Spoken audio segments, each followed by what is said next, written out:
बेयावनो मोनफ्रोमबो चेनेलखौ दिनैनि प्रेस मिटआव मोनफ्रोम चेनेलखौ साबायखर बावनाय थाबाय। गिबियावनो दाख्लै जिखिनि 27 सेप्तेम्बराव जिखिनि रन्जन दैमारि सारनि रायदानखौ फोसावदोंमोन बेयाव जों बहुत दुखु मोनदों। बिश्वनाथ डिस्ट्रिक्टनि जिखिनि एक्स एनडिएफबि जानानै बिथाङा दि एसे जाथिनि थाखाय हारिनि थाखाय सेक्रिफाइस खालामनानै दिनै जोबथेसालियाव जिउ जोबजासिम बि थानो गोनां राय होनायखौ जों नुनानै बहुत दुखु मोनदों। जों गोख्रोङै बुंनो थाङो दा बे बिटिआर जिखिनि सुक्ति जादों रन्जन दैमारिनि थ्रुयैसो जादों। रन्जन दैमारि नङाब्लाथ' बिटिआर सुक्तियानो जानाय नङामोन। जायनि थाखाय बेखौ जेलनिफ्राय लांगुलायनानै दिल्लीयाव लांनानै सुक्ति खालामदों। बेनिखायनो रन्जन दैमारि सारनि जिखिनि राय होनाय हाइकर्टआव बिनि थाखाय गोदानै सिन्था सरसा खालामफिननांगौ स्टेट गभर्नमेन्ट आरो बिटिआर सरकारा। आरो बिटिआर सरकार जिखिनि दङ जोंहा दानि बिटिआरनि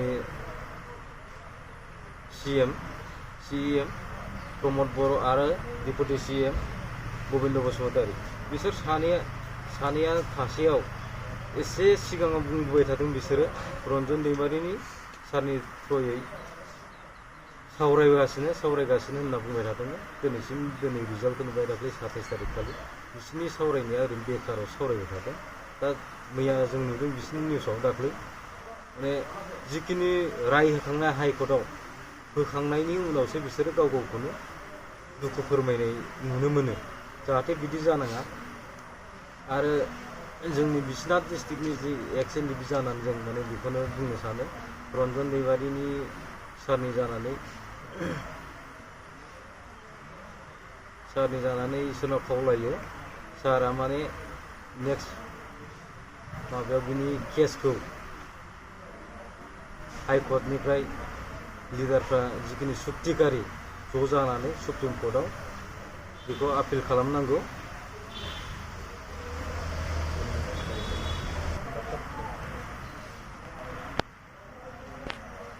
दा बिटिआरनि जिखिनि सिएम आरो डेपुटि सिएम दा आरो बिटिआरनि जिखिनि सिगनेटारिफोर गासिबो लोगो नांनानै रन्जन दैमारिनि थ्रुयै एसे रायलायनांगौ सावरायनानै थाबनो माबा मोनसे बेबस्था खालामनांगौ।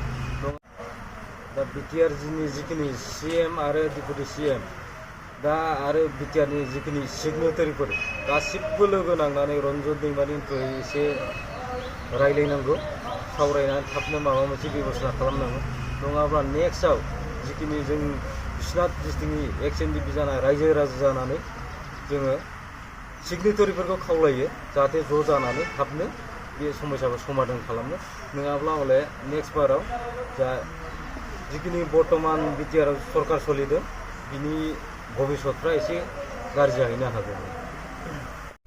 गिबियावनो गासैबो रादाबिसिम आंनि गोसो गोरबोनिफ्राय हामलायनायखौ बावहरग्रोबाय।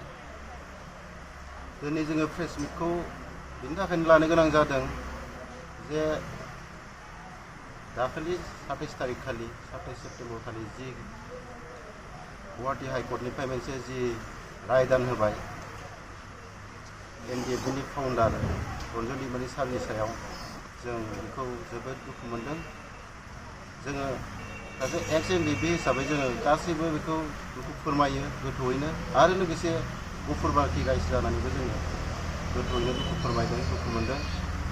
मानोना मोनसे हारिनि सासे दैदेनगिरिखौ मोनसे जोबथा दायनि साजा खालामनाया बेयो जेब्लायबो जोङो बेखौ गनायनो हाया। मानो होनोबा बिथाङा गावनि फारसेल' साननानै बा गावनि न'खरखौ साननानै बिथाङा जाथिनि थाखाय गावखौ सेक्रिफाइस खालामाखैमोन।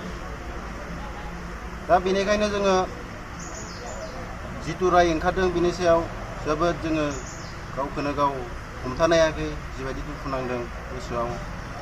बेखायनो जोङो खावलायनो लुबैयो जिथु बिटिआर रेकर्ड खालामबाय 2020 सननि 27 तारिखआव दा बे बिटिआर रेकर्डनि दारैनो जोङो सानदोंमोन जे सारा बर' रायजोनि गेजेराव आरो रायजो राजानि गेजेराव थानानै बिथाङाबो रायजोनि खामानि मावलांनो मोनगोनखौ जों मिजिंथिदोंमोन आरो बे मिजिंथिनायखौ लानानै जोङो एकर्टआवबो जोङो सारखौ स्पेसियेल कर्ट जिरायनानै सानसेनि गेजेरावनो जोङो दिल्लीयाव लाना थांनायखौ नुदोंमोन।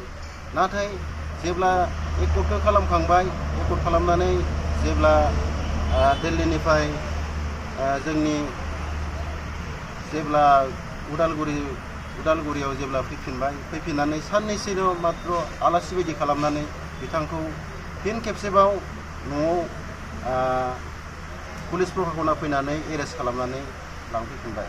दा बे लांफैफिननायनि उनावनो जोङो एक्स एनडिएफबिफोरा गोबां जोङो बुंदोंमोन दैदेनगिरिफोरखौ जे थाबैनो जोङो बेखौ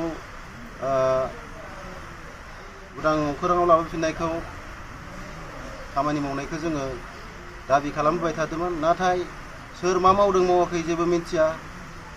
सोरबा मिडिया सोङोबा सोरबा लिडारफोरा बुङो जे मावगासिनो, जागोन, गगोन, आरो सोरबाया होनो बे सरकारनि आखायाव गैया, बेयो कर्टनिसो, आयेननि आखायावसो। जुदि आयेननि आखायावमोनब्ला अब्ला एकर्ट खालामनो मानो थादोंमोन। नाथाय सोर मा मावदों मावाखै जेबो मिन्थिया।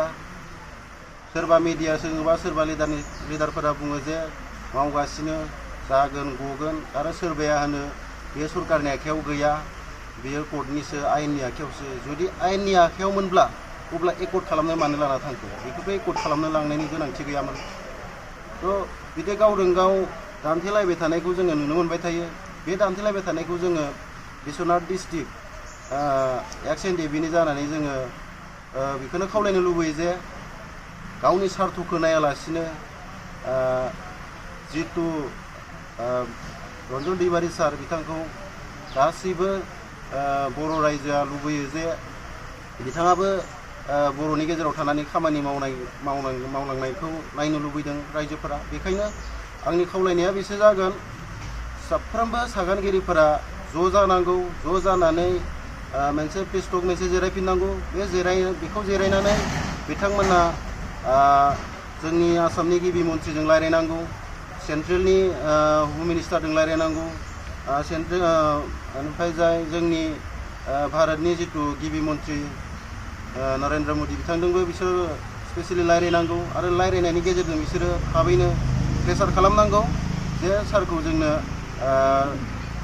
उदां अख्राङाव नांगौ होननानै बिसोर प्रेसार खालामनांगौ। आरो जुदि सरकारा बेखौ मानियाबा बिथांमोना बिटिआर एकर्टखौ उइद्र' खालामफिननांगौ।